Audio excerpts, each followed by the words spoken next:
Good evening, नमस्कार। स्वागत है आपका अपने यूट्यूब चैनल बी एजुकेटर में। बात करेंगे 69,000 शिक्षक भर्ती आंसर की मैटर। सुप्रीम कोर्ट में फिर से क्या संभावनाएं। नियुक्ति थर्ड या फोर्थ लिस्ट के अनुसार 6800 चयनितों को नोटिस। इन्हीं बिंदुओं पर बात करेंगे। वीडियो स्टार्ट करने से पहले अगर आपको लगता है कि चैनल के माध्यम से आपके राइट्स के लिए आपकी हक की आवाज़ को उठाया जाता है और शिक्षक भर्ती से संबंधित ऑथेंटिक अपडेट आप तक पहुंचाई जाती है, तो आपको चैनल से जुड़ना चाहिए।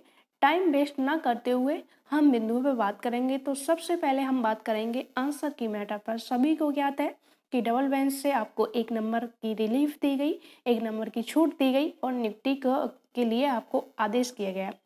इसके लिए रन विजय ऑर्डर का हवाला देते हुए जो अदर क्वेश्चन थे, लगभग 5 क्वेश्चन, उन पर रन विजय ऑर्डर का जो है रुक करते हुए जो जस्टिस हैं उन्होंने सुप्रीम कोर्ट को मैं इस मैटर को भेज दिया कि आप चाहो तो सुप्रीम कोर्ट में जा सकते हो, इस पर जो है हियरिंग करवा के वहाँ से अपनी जीत निश्चित कर सकते हो।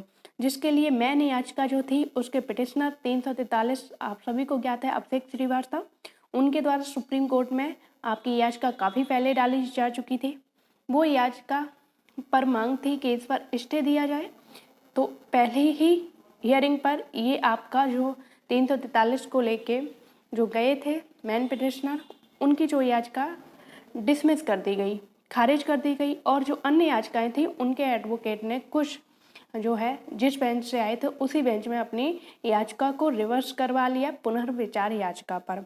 अब फिर से संभावनाएं बन रही हैं कि जो अभी तक यानी जो 80-56 से रिलेटेड जो कैंडिडेट थे लखनऊ बेंच में, उनके द्वारा आप सुप्रीम कोर्ट में जाने की संभावना बन रही है। 1-2 और टीम है जिनके द्वारा सुप्रीम कोर्ट में फिर से तैयारी हो रही है कि सुप्रीम कोर्ट में जाया जाए। तो संभावनाएं क्या बनती हैं, क्या जीत मिल सकती है या फिर जैसे मेन पिटिशनर गए थे उनके अनुसार भी आपकी भी याचिका डिसमिस हो सकती है। तो आप लोगों को अगर सुप्रीम कोर्ट में जीतना है, आपकी टीम को जीतना है, टीम आपकी बेहतर है, बेहतर चीज़ों को जानती है क्योंकि डबल बेंच में लड़े हैं, सिंगल बेंच में लड़े हैं। उसके बावजूद भी अगर सुप्रीम कोर्ट में डिसमिस हो जाती है तो कहीं ना कहीं कमियां रहती हैं, कहीं ना कहीं आपकी जो रणनीति में कुछ चूक रह जाती है, इसी कारण आपको हार का सामना करना पड़ा है। तो आपको जीत के लिए चाहिए कि रन विजय ऑर्डर का आपको पहले तोड़ निकालना पड़ेगा। उसका जो है एक आपको प्रूफ पूरी तरह से सच देना पड़ेगा सुप्रीम कोर्ट में कि इस बेस पर सबसे पहले उसका कटाक्ष आपको ढूंढना पड़ेगा रन विजय ऑर्डर का। उसी के लिए तभी आपकी जो है जीत सुप्रीम कोर्ट में सुनिश्चित हो पाएगी, क्योंकि रन विजय ऑर्डर के अनुसार ही यहाँ पर एग्जाम अथॉरिटी यानी सरकार और पीएनपी को जीत मिली है कि जिस क्वेश्चन पर आपको ज्ञात है कि 2-3 क्वेश्चन ऐसे हैं जिस पर 50-50% चांस है, 50% जो है आपकी एग्जाम अथॉरिटी राइट है और 50% आपके जो पिटिशनर यानी कि जो कैंडिडेट हैं वो राइट है, उनका भी क्वेश्चन सही है, आंसर सही है और जो एग्जाम अथॉरिटी है उनका भी सही है।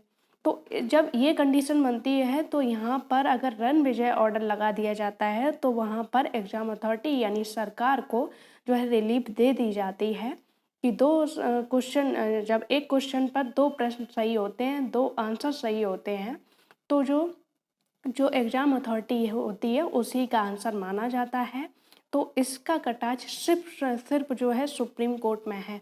अब उसके लिए आपको पूरी तरीके से जो सुप्रीम कोर्ट के मोस्ट सीनियर एडवोकेट हैं उनको हायर करके पूरी तैयारी के साथ आपको उतारना पड़ेगा। आपको किसी भी मतलब इसमें अगर आप लोग एक भी चूक कर दोगे तो आपको भी जो पहले की तरह डिसमिस याचिका हुई है आपकी भी याचिका डिसमिस हो सकती है। दूसरी चीज़, जब कोई बेंच से, चाहे सिंगल बेंच से चाहे डबल बेंच से, कोई भी मैटर सुप्रीम कोर्ट के लिए जाता है तो सुप्रीम कोर्ट में सबसे पहले उस ऑर्डर को पढ़ा जाता है और उस ऑर्डर को देखा जाता है, उन बिंदुओं को देखा जाता है जो बैक बेंच यानी कि पिछली बेंच से जो ऑर्डर रिलीज हुआ होता है तो उसको देखा जाता है कि इसमें कोई ऐसे बिंदु हैं, अगर आपके उस ऑर्डर में थोड़े से भी बिंदु आपके रिलीफ के लिए होंगे तो आपको जो है जीत मिलेगी, अगर सरकार के लिए होंगे तो सरकार को मिलेगी जीत इस पर। तो सभी को ज्ञात है कि गवर्नमेंट के पास जो एग्ज़ाम अथॉरिटी है उसके पास तो रनविजय ऑर्डर है उसका हवाला देते हुए अगर सुप्रीम कोर्ट में इसका कोई भी आपने कटाक्ष नहीं जो खोजा, इसका कोई भी सॉलिड प्रूफ इसके अगेंस्ट नहीं रखा, तो आपको जो है जीत जो आप 1-2 नंबर के लिए जा रहे हो तो उस पर मिलना मुश्किल है, संभावनाएं जो है कम है। और दूसरी चीज़ कि इसी मैटर से सेम जो आगे की याचिकाएं पड़ी थी वो याचिका डिसमिस हो चुकी हैं, जिसकी वजह से आपका केस थोड़ा और ज़्यादा जो है लूज हो चुका है। केस आपका जो है इतना स्ट्रॉन्ग नहीं है जो जितना कि पहले था, क्योंकि आपकी याचिकाएं डिसमिस हो चुकी हैं तो इसका भी इफ़ेक्ट पड़ेगा। तो बहुत ही तैयारी के साथ एक सीनियर एडवोकेट का पैनल खड़ा करके आप इस पर जीत पा सकते हो, अन्यथा की स्थिति में जीतना, क्योंकि सामने आपके कोई अदर पार्टी नहीं है, कोई आप किसी कैंडिडेट से नहीं लड़ रहे हो, आप सीधा गवर्नमेंट से लड़ रहे हो, उसकी एग्ज़ाम अथॉरिटी को आप जो है चैलेंज कर रहे हो, तो तैयारी भी आपको बेहतर रणनीति के साथ जाना पड़ेगा, तभी आप जीत सकते हो।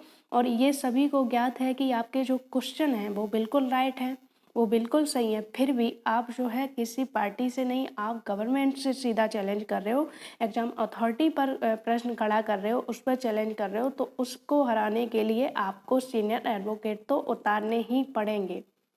और रणविजय ऑर्डर से जितने भी संबंधित साक्ष्य हैं, प्रूफ हैं, कटाक्ष हैं उसके, वो आपको सारे अपनी जो सीनियर एडवोकेट के पैनल होगा उनको उसके समझ सारी जानकारी रख के आपको तभी ये याचिका अपनी स्टैंड करवानी चाहिए। अब बात करेंगे कि आंसर की मैटर पर। जैसा कि सभी को ज्ञात है 11 तारीख को 2 जो है अवमानना नोटिस जो शिक्षा विभाग के अधिकारी हैं उनके पास पहुंच चुके हैं। तो अब कंडीशन क्या बन रही है कि इनकी जो है नियुक्ति अगर होगी तो किसके अनुसार होगी, 3rd काउंसलिंग के अकॉर्डिंग होगी या 4th काउंसलिंग के अकॉर्डिंग होगी। तो सभी को ज्ञात है कि 6800 जो मामला है आरक्षण से संबंधित, उस पर जो 18 तारीख की जो है डेट लगी हुई है। 18 तारीख को क्या निर्णय होता है, क्या होता है, तो अभी तक इन जो आरक्षण से संबंधित अभ्यर्थी हैं इनको किसी भी प्रकार की ज्वाइनिंग नहीं मिली है। ओनली इनकी जो है लिस्ट जारी की गई है, ओनली लिस्ट के इतने कैंडिडेट इस लिस्ट में आ रहे हैं लिस्ट के अकॉर्डिंग। लेकिन जब तक इन्हें नियुक्ति पत्र नहीं मिल जाएगा, यानी कि ज्वाइनिंग लेटर नहीं मिल जाएगा, तब तक इनकी नियुक्ति नहीं मानी जाएगी। तो उस अनुसार पर देखा जाए कि अभी तक जो संभावनाएं हैं वो 3rd लिस्ट के अकॉर्डिंग है। 3rd लिस्ट के अकॉर्डिंग अगर आप 1 नंबर पाके अपनी मेरिट में आ रहे हो तो आप नियुक्ति का अधिकार रखते हो। अगर 18 तारीख को संभावनाएं बनती हैं कि अंतरिम रिलीफ पर जो है इनको नियुक्ति दी जाए और आंसर की मैटर इसके बाद सॉल्व हो, तो आपकी जो है नियुक्ति 4th लिस्ट के अकॉर्डिंग होगी, जिसमें जो है जनरल कैंडिडेट को भले ही घाटा हो सकता है लेकिन फ़ायदा जो है ओबीसी को होगा, ओबीसी की मेरिट जो है गिर सकती है। तो कोई कुछ भी कंडीशंस इसमें हो सकती हैं। तो आंसर की का मैटर जो लिस्ट आपकी मेरिट जो बनेगी वो ये है कि अगर 6800 को नियुक्ति मिल जाएगी, पूरी तरह से उनका जिला आवंटन हो जाएगा, उनको वो अपने विद्यालय में कार्यभार ग्रेड कर लेंगे, उनके बाद अगर नियुक्ति आपको दी जाती है तो आपकी मेरिट 4th लिस्ट के अकॉर्डिंग बनेगी। नहीं तो आपकी जो है अभी ये लिस्ट ओनली जारी हुई है, जो आरक्षण मामला है उसकी ओनली लिस्ट जारी हुई है, कोई नियुक्ति नहीं मिली है। तो अभी तक आपकी जो मेरिट मानी जाएगी वो मानी जाएगी 3rd लिस्ट के अकॉर्डिंग, यानी कि आरक्षण मामला पहले सॉल्व हुआ तो आपकी जो है और उत्तर कुंजी मामला बाद में हुआ तो आपकी मेरिट 4th लिस्ट के अकॉर्डिंग बनेगी। और उत्तर कुंजी मामला जो है पहले सॉल्व हुआ और ये जो 6800 वाला मामला बाद में हुआ तो आपकी मेरिट 3rd लिस्ट के अकॉर्डिंग बनेगी। अब बात करेंगे 6800 चयनितों को नोटिस। तो सभी को ज्ञात है कि जैसा कि जो 6800 पर जब हियरिंग हुई थी इसकी, तो जस्टिस ने सीधा सा बोला था एजी महोदय को, जो शिक्षा विभाग के अधिकारी हैं उनको भी सीधे से निर्देश दिए थे कि जितने भी अभ्यर्थी इससे संबंधित हैं, चाहे वो जॉब मतलब पोस्ट पा गए हों, नियुक्ति पा गए, उनको भी, और जो अदर पार्टी हैं उनको भी, सभी कैंडिडेट जो इस मामले से बिलोंग करते हैं, संबंधित हैं, उनको सभी को एक नोटिस दिया जाए, एक विज्ञप्ति जारी की जाए। तो उसमें एक नेशनल न्यूज़पेपर में भी इसकी विज्ञप्ति दी जाए दैनिक जागरण और टाइम्स ऑफ इंडिया में, दोनों में इसकी आपको नोटिस जारी कर दिया गया है। पीएनबी के द्वारा भी एक नोटिस जारी किया गया है। वो इसलिए किया गया है कि जब भी इसकी हियरिंग होगी अब, तो सभी पार्टी को जो है सुना जाए, वो भी अपनी बात रख सके कि अगर ये लागू की जाए तो किस बेस पर लागू की जाए, और ये खारिज की जाए तो क्यों जो है खारिज की जाए, और नहीं की जाए तो क्यों नहीं की जाए। मतलब जवाबदेही देनी पड़ेगी कि आप इसको नहीं चाहते, क्यों लागू करवाना चाहते हो, क्यों नहीं चाहते कि ये खारिज ना की जाए। तो सारे पॉइंट को, मतलब फिर बाद में ये नहीं हो सकता कि कोई और अभ्यर्थी इसको लेके कोर्ट में जाए। इसलिए इससे संबंधित जितने भी अभ्यर्थी हैं उनको नोटिस जो है इश्यू कराया गया है कि उनको सुने बिना कोई भी ऑर्डर पारित ना किया जाए, कोई भी ऑर्डर रिलीज ना किया जाए। तो 6800 चयनितों के लिए ये 18 तारीख है आने वाली, बहुत ही महत्वपूर्ण होगी, सभी के लिए महत्वपूर्ण होगी, क्योंकि इनकी नियुक्ति के जो दिशा निर्देश हैं वो इस दिन तय करेंगे कि इनको नियुक्ति मिलेगी या फिर थोड़ा और भी इंतजार करना पड़ेगा। लेकिन इनको नियुक्ति तो मिलनी ही है, चाहे थोड़ी देर लग जाए, लेकिन नियुक्ति तो इनको मिलेगी। उम्मीद है वीडियो में दी गई जानकारी से संतुष्ट होंगे। जुड़े रहिए चैनल से। धन्यवाद।